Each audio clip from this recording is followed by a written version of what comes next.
que é o dom do serviço? Há algumas obrigações cristãs, algumas santas obrigações, que também são tidas na Bíblia como dons espirituais. Há exemplo do próprio serviço, porque todos os crentes devem ser servos uns dos outros. A contribuição financeira, todos nós devemos contribuir com a obra de Deus. A evangelização, todos devem ser participantes disso. E o serviço, além de ser uma obrigação cristã, é tido como um dom também.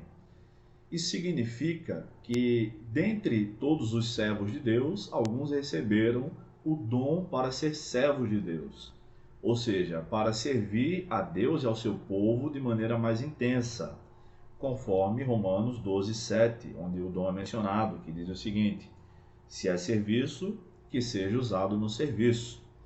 Na verdade, a Bíblia apresenta algumas listas de dons espirituais. Em Romanos, capítulo 12, do verso 6 ao 8, nós temos a primeira lista. 1 aos Coríntios, capítulo 12, versos 8 a 10, a segunda lista.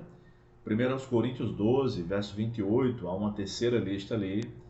Efésios 4:11, 5 dons ali são mencionados. 1 de Pedro, capítulo 4, versos 10 e 11, Pedro também fala de alguns dons. E tem um dom que é o dom cantar em línguas, que a gente vai abordar depois, que aparece na primeira carta aos Coríntios, capítulo 14.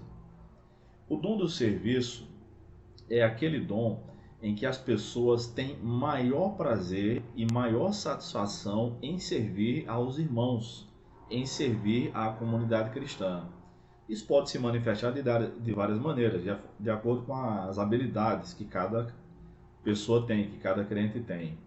Então tem gente que gosta de chegar antes para arrumar as cadeiras, os bancos do templo, providenciar com que o som esteja ligado e funcionando adequadamente até o início do culto.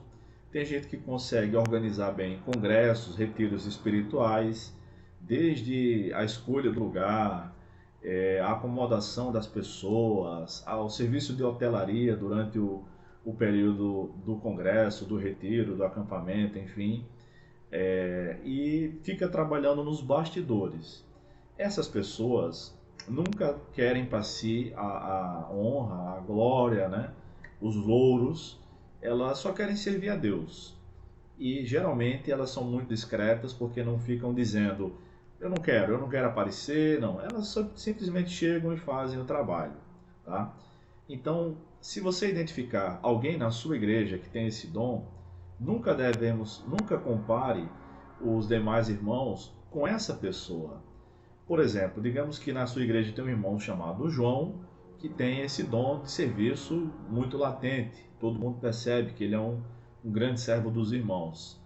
E aí, já imaginou se a gente fosse comparar a igreja? Irmãos, a gente tem que agir como o irmão João. Não, o irmão João recebeu um dom espiritual para servir a Deus de maneira mais intensa. Isso nem é justo, tá? A gente não pode fazer isso. Então, se você tem esse dom, continue servindo a Deus, continue servindo aos irmãos com o máximo que você pode fazer.